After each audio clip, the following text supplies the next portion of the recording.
Well, hi there, and welcome to a fresh episode of Show Me the Crypto. This week we chat with Navin Vethanayagam about all things IQ.wiki, and then we get into the intersection of blockchain and artificial intelligence.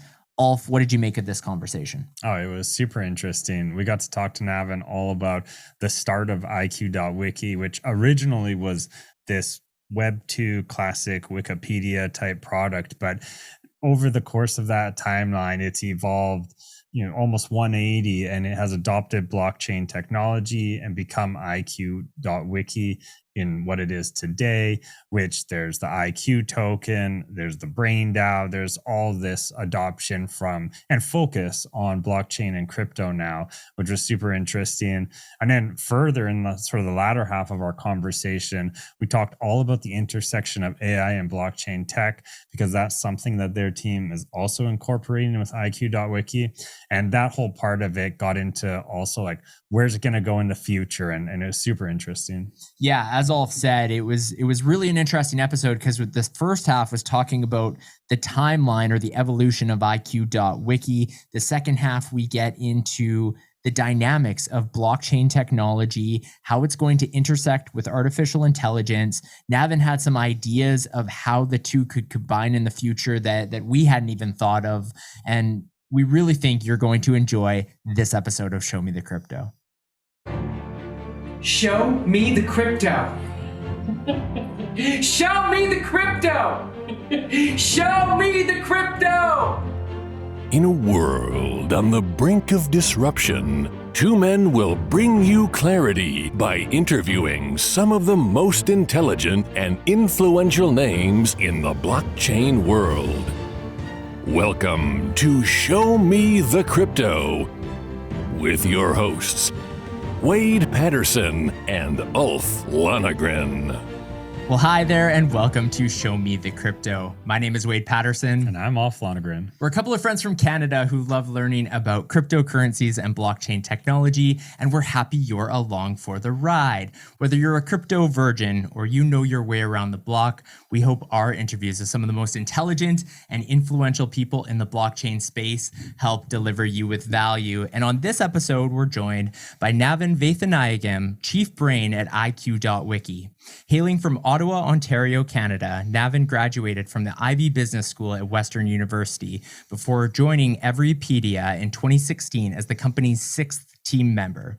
Everipedia has since evolved into IQ.wiki, which is the world's largest blockchain and cryptocurrency encyclopedia.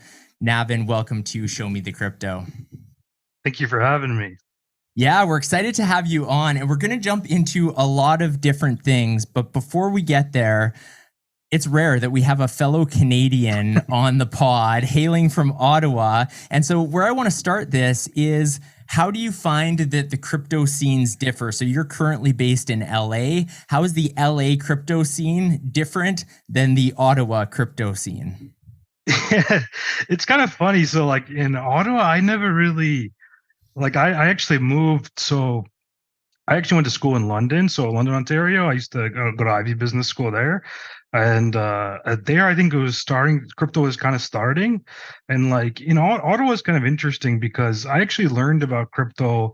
I didn't really learn about it, but I first heard about crypto when I was in Ottawa, actually, funny enough, because the interesting about Ottawa is, it's a little bit of a tech hub. It's not, I wouldn't say, on the same level as LA in places, but it's definitely a little bit of a tech hub. Back in the day, there was Nortel, RIM had a big office there, obviously. There's a lot of development that goes on in Ottawa. And my father actually worked in startups in Ottawa. So the school I used to go to, there was almost everyone, their dad was like an engineer, and a lot of kids, like their parents were into tech, they were into computer science and things like that. So actually, yeah, it's funny. I actually learned about crypto while I was in high school, talking to some friends, and they were telling me about they had just bought Bitcoin on BTCE for $20. Wow. And I remember looking it up because I heard about TechCrunch, and I was like, wait, what? I gotta put my parents' credit card on this site in Eastern Europe to buy some Bitcoin. I was like, maybe not, but I thought the idea was cool. I was like, this is a cool idea, but it was a little bit hard as a teenager to buy Bitcoin, especially back then. But yeah, no, Ottawa is really interesting that way because there's a lot of engineers, a lot of tech people. I think the scene in LA is a lot different because I think the scene in LA is really interesting because you have a lot of crossover with entertainment and art. Because one thing with crypto, especially with the NFT space, so much of it is based on NFTs, the art industry, and all of that. So a lot of that is kind of mixed into the culture in LA, which I think is really cool. There's a lot of meetups, a lot of events around NFTs, and then also you got a lot of DeFi people in LA as well. I think LA is just a huge hub, and I think what makes it more interesting, I think, than a place like the Bay is because you have so many different industries working together. Like you have people in finance in LA, people in crypto, people in art, people in entertainment, people in fashion. So you get a lot of different crossover, which is one of my favorite things about LA. Nice. And you were just basically telling us how you were introduced to crypto, but that was maybe surface level and just a little bit about your friends getting into it. When did you actually dip your toes in and start getting more familiar or invested with crypto? And like, what was your initial impressions after you sort of like dove in? Yeah, so I really got into crypto around 2016 because that's when I first joined Everipedia.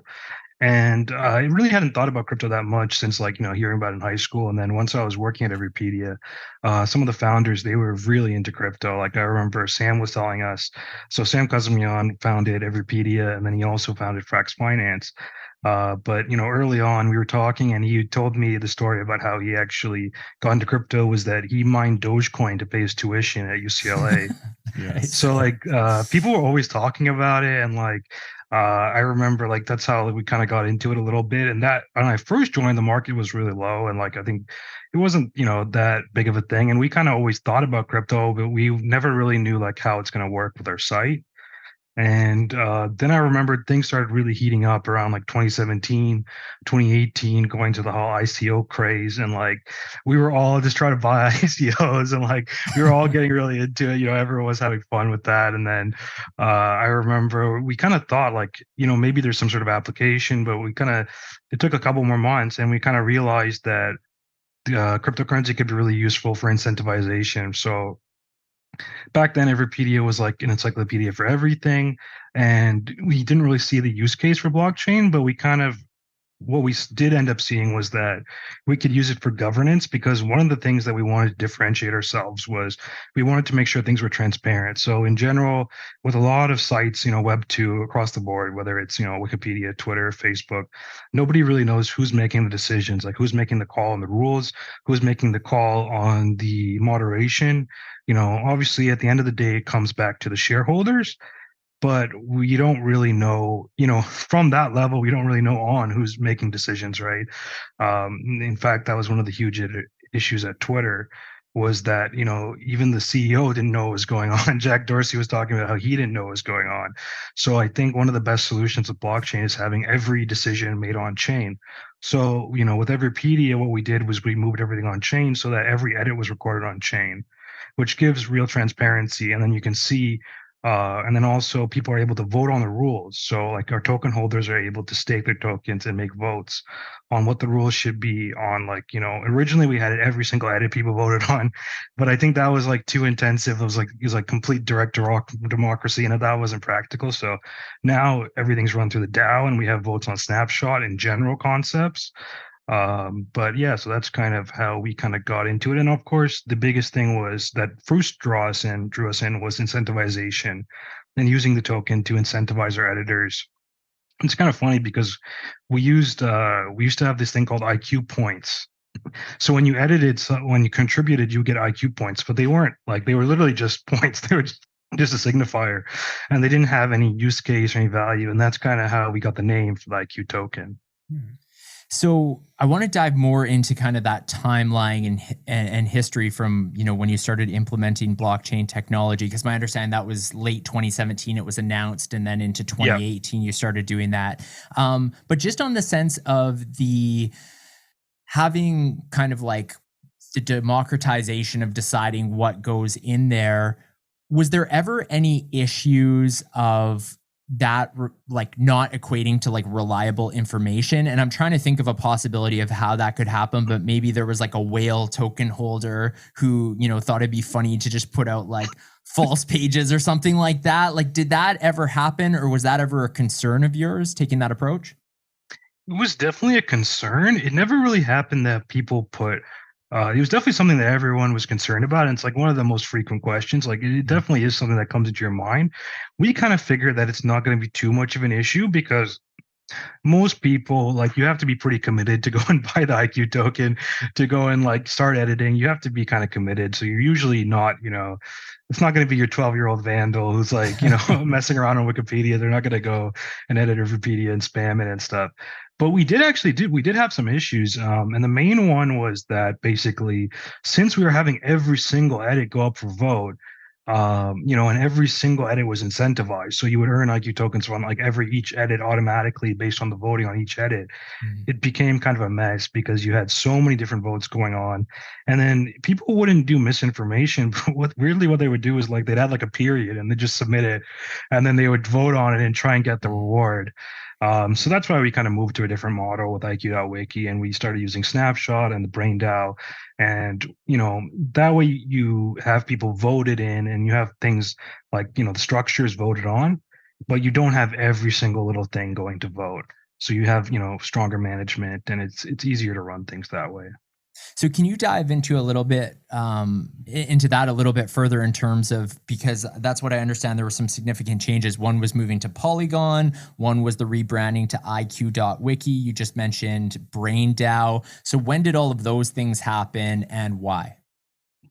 Yeah, so it was all kind of a progressive change. So around 2018 was the very beginning of the blockchain stuff, and moving onto the chain, airdropping our token and launching the token, and then what we saw was really interesting, which was like that everyone started moving towards blockchain content. Everyone was writing about blockchain content, and then we're kind of like thinking to ourselves like, maybe we should shift in that direction, and we started slowly shifting. Like we changed the homepage and like put a lot of blockchain pages on it, and we did kind of small stuff like that. And then we realized like we should really double down and like focus on this niche of crypto, because it's not going to be a niche for long. It's going to grow a lot, and we saw that, right? The market has grown so much since 2018, multiples, and we realized that it's a lot better to just focus on a more niche market and grow with it versus trying to be an encyclopedia of everything, because it's just too much content, and you don't. And it makes more sense because one of the great benefits of tailoring it to blockchain is that later on we were able to add on really unique features. So, for example, like we integrate CoinGecko. Like if you go to the Board API Code page, you can search up the floor price of any NFT, which is pretty cool. You'll see the floor price, you'll see the market cap, the volumes. You can also type in like an NFT ID and get the NFT. So we were able to do a lot of interesting features on that. So that's kind of how we got into that.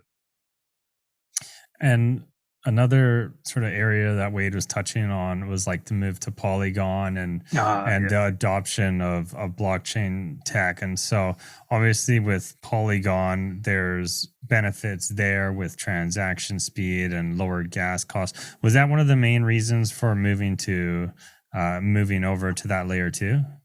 Yeah, absolutely. So there's two main reasons. So one of the things we wanted was we wanted the low gas cost. We wanted the, transaction speed, because even though we don't store everything on chain, you still need a fast blockchain. You need a scalable blockchain for people to be able to edit and to use the site. And, you don't want to be paying $5 gas every single time you want to make an edit. So yeah, that's one of the main reasons we chose Polygon. The other main reason is why we chose Polygon over other solutions. Is that we really want to be in the EVM ecosystem. We want to be in the Ethereum ecosystem. So, for example, you can build because there's so much tooling already built around the Ethereum ecosystem. So, for example, we have an ENS integration. So if you log into the site, your ENS will automatically pop up as your username. And it's really cool because like in the feed, all your edits, your ENS will show up there. So that's the two big reasons why we chose Polygon.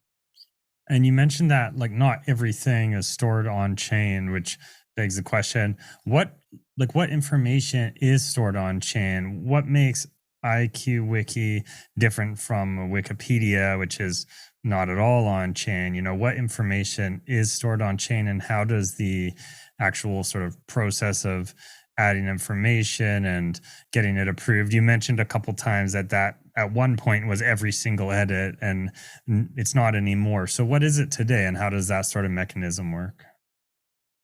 Yeah, so what happens is, so when you go to make an edit, exactly, it's not possible to store everything on chain. So what we do is that the images and the data itself is stored on IPFS. So that's a decentralized way of storing, decentralized way of storing information. And then the other thing that we do is that what we do put on chain is a hash. So every edit, there's a hash, and then you can refer that hash to IPFS, and you'll see the data. So that way you have, because really what's important with these hashes and these transactions is you want to have a record of every edit, and that's what this allows us to do. So every edit is recorded on chain, so you can see those transactions, so you can see who's making the edit, which address, and then you can also see the hash that corresponds to all the data. So that way you're able to securely show every transaction, every edit, without having everything go on the blockchain, which would be incredibly expensive. One of the things I found interesting about the timeline is that there were two significant pivots that happened, and both happened right at the start of bear markets. So if you look at the decision to move on to blockchain, the focus on blockchain, that happened in 2018. Of course, we know the beginning of a long crypto winter. And then in 2022, the decision to rebrand from Everipedia to IQ.wiki. So my question is that, or was that a good thing or a bad thing? The sense that both of those significant changes happened right in a bear market. I think, I think one of the good thing about our team is that we always build. As you can see, whether the market's going strong or going low, we always keep building, and that's why we've been in this space for so long. And then, honestly, it was really funny. That's kind of reminded me of I remember when we first raised. So we raised I think it was around $30 million from Galaxy Digital, and we received the first couple $1 million in crypto. And I just remember we went out for dinner, and during the dinner, the market started crashing. And we started the amount no more wine. Stop ordering bottles of wine. A million turns into 800,000 pretty quick. Yeah. During the dinner, it was that's hilarious. But that's how crypto is. It's such a volatile market, but in some ways that kind of makes it exciting. And I think. Yeah, I think the main thing is that we just keep building no matter what. Whether the market's going down or it's going up, we got to keep building. We got to keep putting stuff out. And the way, honestly, it does get it is really a bummer when you see that market going down, when you feel oh man, everything I do, nothing is helping. But that's what really sets you up for the next run, right? So all that work that we put in really set us up for the next run, which is kind of when we got started with BrainDAO. Once we started changing the tokenomics, and then we really saw the benefits of all of those changes. And then again, I think some of the work we're doing now is going to set us up for the future. And I want to get into BrainDAO and better understand that. But first off, something else that you've touched on is the IQ tokens. And you talked about how the IQ tokens originally, at least they were named the IQ token thanks to these IQ points that you used to have when people would edit, and they would sort of garner these reputation points. What is the purpose of the IQ token today in its current form? Is it still basically the same type of system, or is this the kind of thing where someone might want to go out and just buy some IQ tokens if they want to support the project, or feel is there an investment sort of angle at all for people to potentially get into, or is it purely a reward mechanism for participating as an editor? So the cool thing about the IQ token is there's basically a way for everyone in crypto to get involved. So, for example, if you're interested in the site and you're interested in governance, if you stake your IQ tokens, you receive high IQ, which kind of represents how much IQ tokens you've staked. So, for example, if you stake 1 IQ for 4 years, you'll get 4 high IQ. And that represents your stake, kind of your voting power, basically an incentive to get people involved in the long term. So you don't have basically mercenary kind of people moving into the token and just voting. But the cool thing is, one of the things that's interesting there is that we also have IQ token rewards based on your high IQ balance. So again, to reward people for locking up and for getting involved in governance, for getting into the token, and reducing the circulating supply. So that's one of the cool things. We do have a staking mechanism, and the technology around that is that basically it's based off of Curve. So you probably heard of VECRV and their model, and we use that same model, and basically the same model that also VEFXS, so Frax use the same model, and then we use that same tech to build High IQ. So that's our staking platform. Right now, actually, our community kind of media organization is called IQ Times. So it's not affiliated with the company itself, but actually that was one of our grant recipients from BrainDAO, and they're running a raffle right now. So there's about 40 NFTs designed by a Korean artist, and they're up for raffle. So basically, if you stake IQ, you are automatically entered in, and each high IQ point you have, so basically your high IQ balance counts as like one entry into this raffle. Hmm. And so to touch on that BrainDAO, obviously this plays a role because you could just pick up IQ tokens. I'm presuming just to sort of take part in the BrainDAO. Is that how that works? Can anybody be a member, or is there something more to sort of how that works?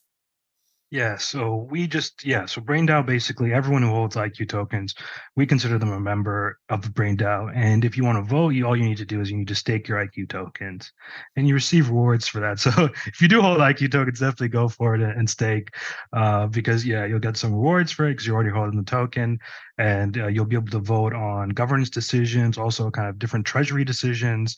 So for example, people can vote on tokenomics as well.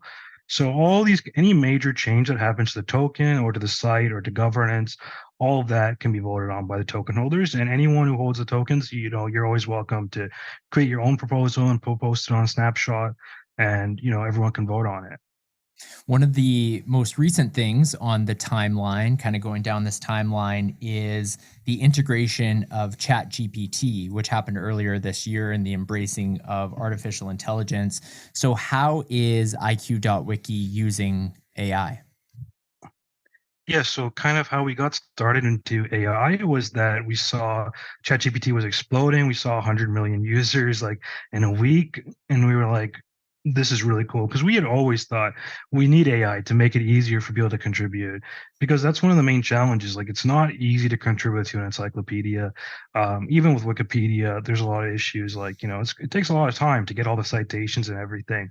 So we figured, hey, AI might be a really good solution to reduce some of the time and make it easier for people who are really busy, like subject matter experts, to get involved and contribute their knowledge. So, we were kind of thinking, what's the best way to integrate it? And like, we didn't want to do like, just put something crazy out there, like we're going to build, something like something huge and, just vaporware. We wanted to do something real. So we saw a really unique application, which was to summarize the pages, because, you need a little summary for every search engine result. So every time you search for an IQ.wiki page, they'll come up and search, and there'll be a little description, and that has to be written by someone. And it's kind of a hassle. It's always a bit of a hassle. I'm sure you guys have to write a lot of content, and sometimes the summaries are actually the hardest part, because you have to distill everything you wrote. But for an AI, it's really easy for them to do that, especially, and it's nice because one of the things that we always worry about, right, is hallucinations, right? So we didn't want to right away have like AIs write an entire page, because we don't want there to be fake information, false information going out to people. But it's very accurate for summaries, because you're only just using the information that somebody already wrote. So it's pretty reliable for summaries, and that's kind of how we first started using it. So if you're editing a page and you create a page, all you need to do is, there's a button where you just say generate summary, and it will generate the summary with GPT-4. So Navin, this episode is going to be released on the week of July 31st, probably Monday, July 31st. My understanding is that in this week, there's going to be an announcement that IQ.wiki has. Can you give us any sort of teasers of what this new AI feature is going to be all about? Yeah, I'm happy to share with you guys. So our new product is going to be really exciting. So this is going to be the big thing. So I was talking about, this was kind of, we were kind of dipping our toes in with the summaries. But what we're really exciting about is like we saw how people are using ChatGPT instead of search.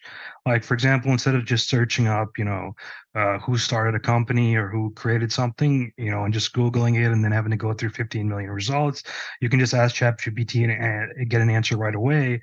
But the frustrating thing is that often the answers are inaccurate. You're getting weird answers. There's no way to check the answers. That's the most frustrating for me. Is like you ask a question, you get an answer, and you don't know if it's real. And then now I have to Google and check if the answer is legit. And now I've used up more time than if I just asked Google. So we kind of wanted to build something that's a lot better of a solution. So what we're building is an AI solution where people can ask questions specifically about crypto queries. So for example, you can ask like, when was Binance founded? When did Bitcoin hit its all-time high? What was the all-time high in 2020? Different questions like that, and you can get an answer really quickly. Instead of having to sort through CoinGecko and go and look through the little graph and try and find the peaks, you could just ask, our upcoming AI product.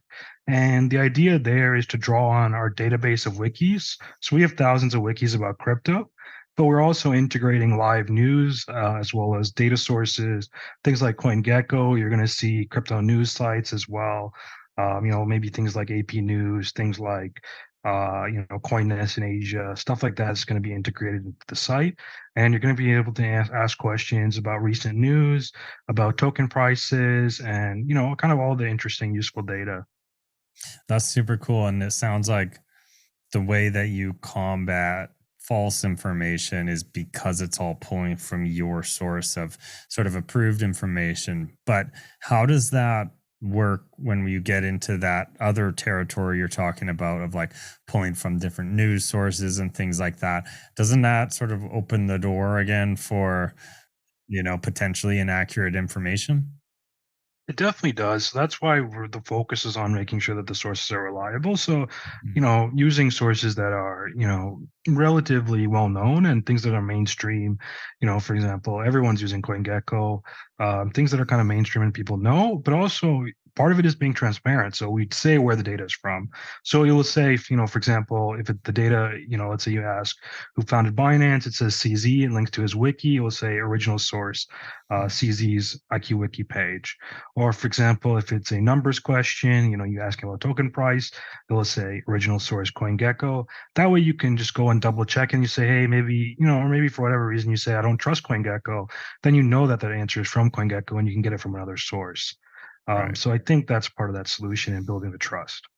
And is this an extension of IQ.wiki, or is this like a new product altogether by the IQ.wiki team kind of thing? Like, will you go to IQ.wiki in order to use this new product? So it will be in many ways a new product. So it'll have its own site and it is a new product, but it will be very based on the site. So it really draws on the site. So kind of, one of the things is we could even see people, because for example, like you have to go and read through the wikis to get, like if you just have a quick question, we kind of see this as the evolution of the site. So maybe going into the future, maybe IQ.wiki will really kind of just become a back end, and the front end that everyone uses will be IQ.gpt. So in that way, they're highly linked. So basically, the way I would say is like to see it is IQ.wiki is what powers IQ.gpt, and IQ.gpt could really be the face of the company and the product. So when we're talking about artificial intelligence, I mean, we're still in such early innings. You think about, you mentioned that 100 million users feet being reached within a matter of days. That was last November. So that was less than a year old. So I would imagine being one of the first crypto companies to be utilizing this type of technology, there's probably some big rewards in the sense that you're ahead of the curve. But what challenges have you experienced from trying to utilize ChatGPT? The main challenge is really the reliability and ensuring that you get reliable answers. So I'll give you an example is like, for example, we were trying to do categories. So for example, to me, it's very obvious to ask like, what are the top 10 meme coins today? But that's actually a very hard question for the AI because, it has to go and check CoinGecko. And then CoinGecko, they don't, for example, maybe they call it meme coins instead of they call it meme tokens instead of meme coins. And that can create confusion. So you have to, go in there and categorize and tag things. So that's one of the tricky things is there's a lot of testing and there's kind of a lot of work that needs to be done. So we do spend a lot of time testing it and having our brained out editors and kind of team test the product and kind of give feedback to the devs and go back and update. And that's one of the big challenges. Another challenge, I think, we're trying to also expand to multiple languages. So at launch, we'll have English and Korean, but we want to have more languages as well in the future. And that's always a bit tricky, especially with crypto, because so many terms they are so new that maybe they're only used in English, and then some terms are also translated, and it can get a little tricky. So I would say the main challenges are kind of a lot of it is around reliability, especially in the crypto niche. So, for example, ChatGPT, they're not going to come and like think about specifically CoinGecko. That's kind of one of the unique advantages that our product offers is that we are tailoring it specifically to crypto.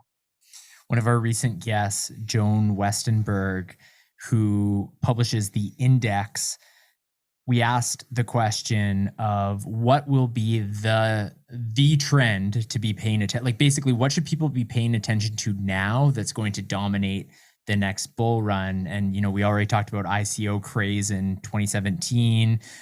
There was DeFi summer 2020, NFTs 2021. And so like trying to identify, and Joan said AI, the convergence of AI, and specifically said NFTs will dominate the next bull run. Do you agree with that? And whether or not, how do you think AI will dominate kind of the greater crypto industry? I would agree in the sense of AI convergence. I think AI is going to be huge in crypto.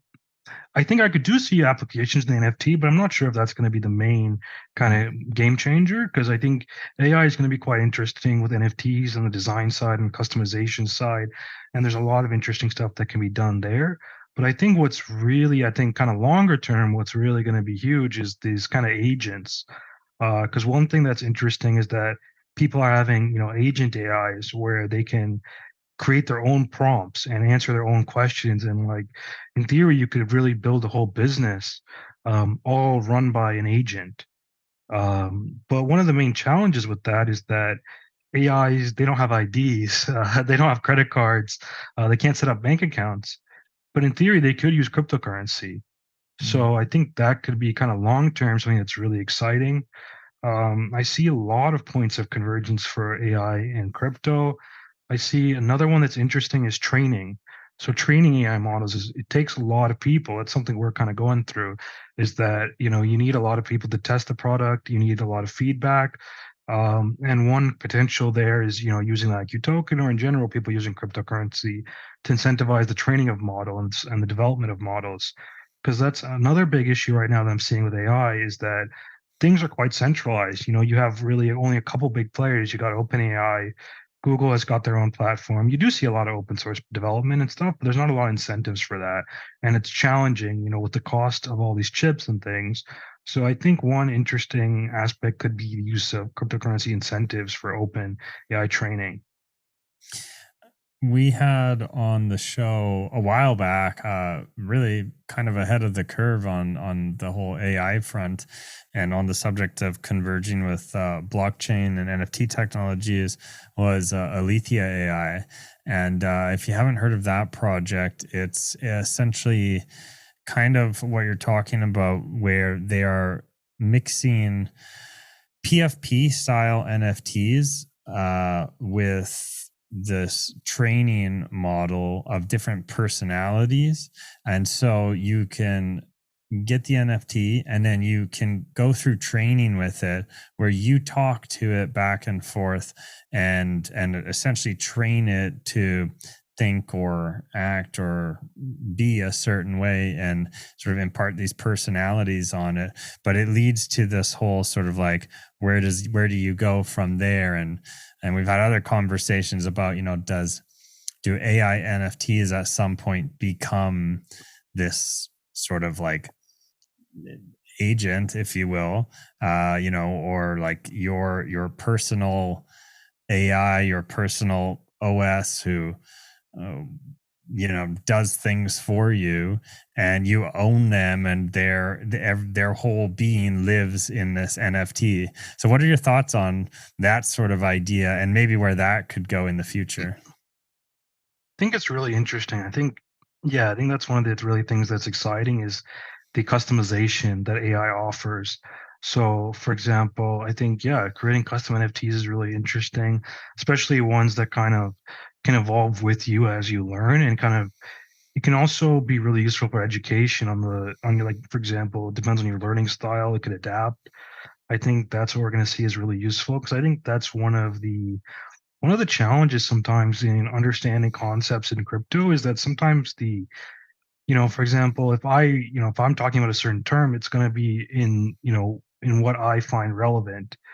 So, for example, a lot of NFT people play video games. So, we'll use a lot of NFT video game analogies. But if you don't play any video games, maybe that's not a useful analogy. So maybe AIs can offer a lot of customizability that way. So, for example, maybe you're someone who trades baseball cards. Maybe that NFT terminology is put into the context of baseball cards, for example.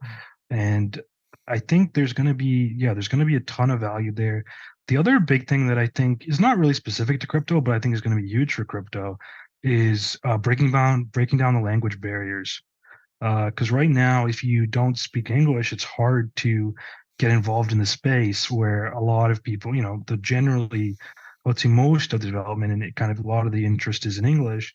It can be challenging for people to get involved, and also like it's challenging for people who only speak English, like myself, to get into, like, for example, the Korean market and understand that because everyone is doing development and NFTs, they're all speaking Korean and writing everything in Korean.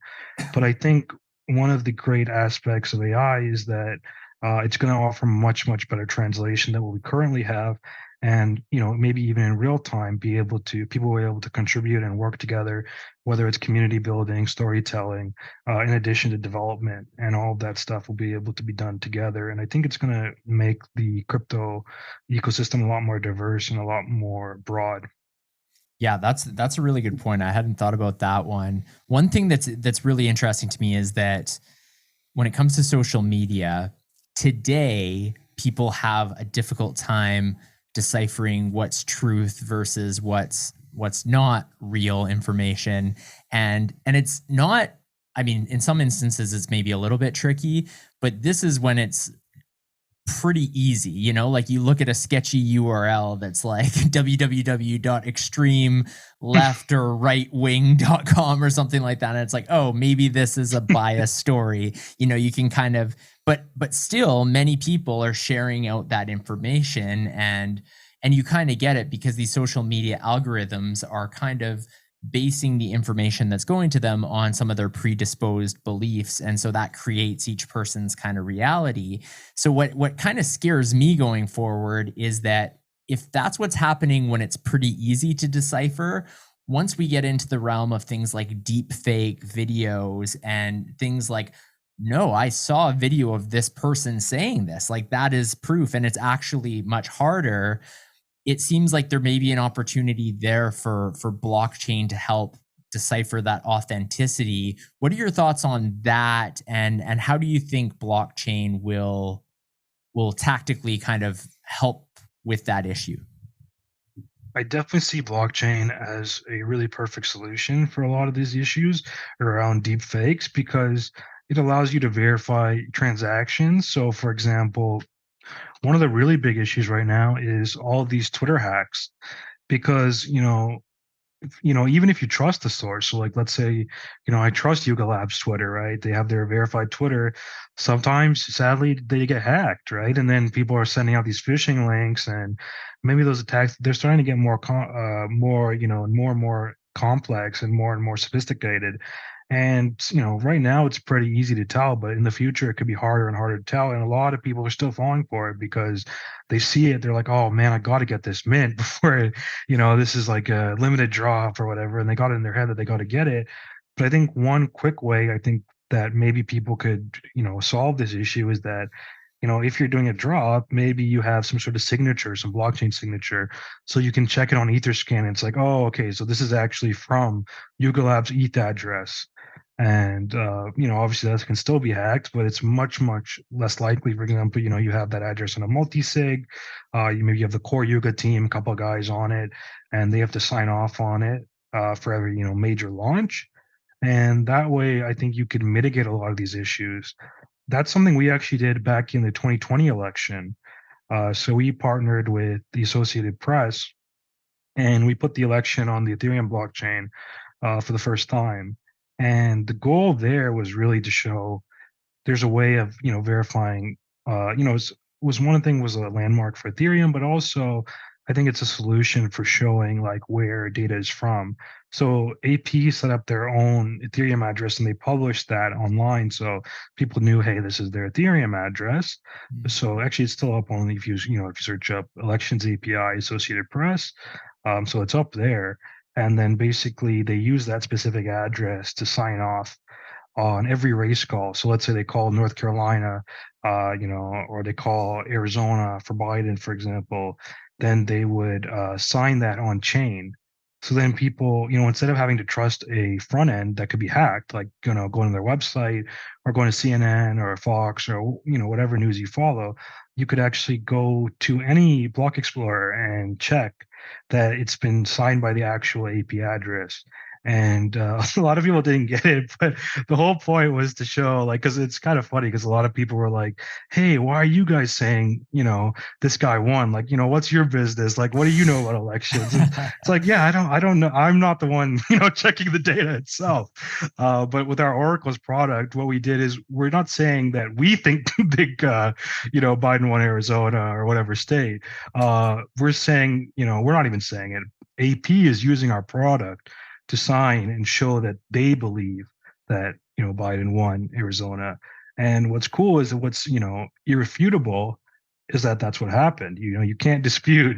You can dispute whoever won, but you can't dispute that AP said that. And I think that's one thing that's really interesting, especially we use it for prediction markets.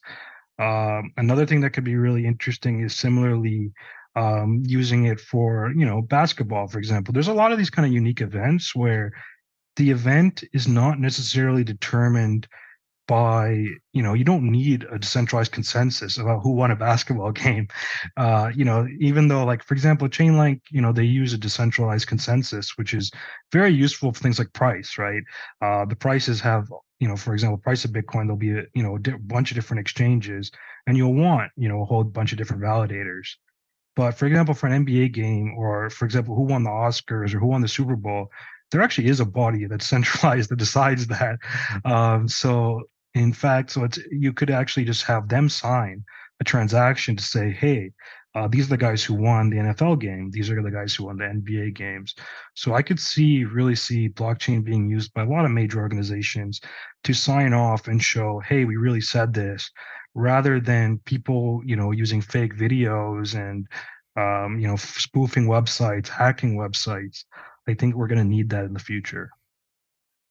And you've talked about how IQ.wiki has figured out how to implement AI into your blockchain product. But what would you say to other blockchain projects that exist in regards to how they can or should they even be bothering, thinking about ways to implement AI into their project? Is that something that everybody should be doing, or is it like if there's not a need, there's not a need kind of thing? I would say there's different levels of integrations and there's different things you can do. So I think one thing that's really small that I think a lot of projects should do is setting up a GPT for the documentation. I think that's one thing that's interesting. I've seen a couple of solutions for that. I've seen some good plugins with that, which is, I think Solana did this recently with their docs, because it can be tricky to sort through all the docs. So instead of having everyone just look through the docs, you can have a small integration with a GPT plugin, and people can just ask questions on the docs and get answers that way. So I think there's really small stuff that a lot of people can do, even if your project has nothing to do with AI. There's some cool ways that you can use AI. And then at the larger end, I do agree. Yeah, definitely. Not every project should be worried about AI. For example, certain projects, if you're like, if you're deep into DeFi, for example, maybe you don't need AI integrations, and maybe that's something you leave up to your community. For example, like if you're building an AMM or an exchange or a DEX, maybe that's not for you, but maybe the traders will start using AI and your community start using AI.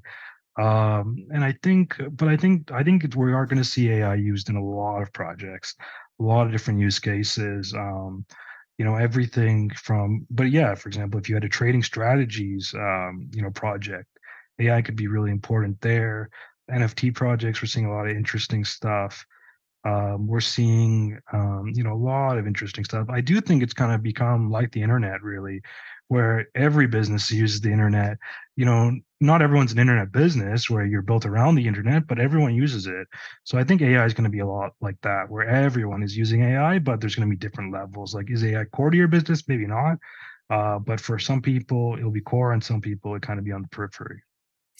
Given the nature of this conversation, we thought it would be a good idea to ask ChatGPT to come up with a question to ask you. So we gave it a little background info and asked it to come up with a unique and challenging question. Oh, man. So the question is, some critics argue that the fusion of AI and blockchain is a mere buzzword cocktail designed to attract investment, devoid of substantial benefits. How would you counter these criticisms? Very valid question. I gotta give the AI that one. This is the most humbling thing about, because we've done this a couple times, is it's like, that's the best question we've asked throughout this whole interview. Yeah. Yeah. Great question. I would say, I think there is a lot of that going on. I can't lie. There's a ton of that going on. We don't do it, and like that's why, for example, like we wanted to do something small, and then we didn't want to go and say initially, we're going to do something huge, and it just ends up being nonsense. Like even major companies, like they literally just file a trademark, and it's like, whatever major brand AI, and the market's up, and they're getting 3%. Yeah, there's a lot of that going on. A lot of people doing vaporware, which I really dislike, and I think this has been kind of, this is kind of an inherent issue, not just a blockchain, but any industry really. Any industry that's new, any industry that's fast growing, there's going to be a lot of scams. Wherever there's money, people are going to put up scams. There's always going to be more real builders. There's always going to be scammers as well. And I think the solution to that is that people, it's still tricky. You just got to look through and see, is this project doing real stuff? Are they just announcing stuff for the sake of it, or are they actually building? And then, especially if you're a developer, the easiest thing to do is check their GitHub. Even if you're not a developer, you can just check their GitHub and see, hey, what are these guys building? Is this real? And even if you're not a developer, I would say, just look out for stuff that's real, like stuff that you can try out, stuff that you can use, versus just announcements of announcements of announcements. So I would say, I think it's a valid criticism, but I think, like any criticism, it applies to certain companies and certain projects. But I think there's a ton of real development, a ton of real stuff going on, and you can just see it by checking out sites, trying out AI products, checking people's GitHub. You'll see, if you check our GitHub, there's a lot of cool stuff that I haven't even announced yet, and you can already see it; it's already up there. We'll have to transcribe your answer, go into ChatGPT, put that was the response, and see if it was happy was that adequately answering it or not.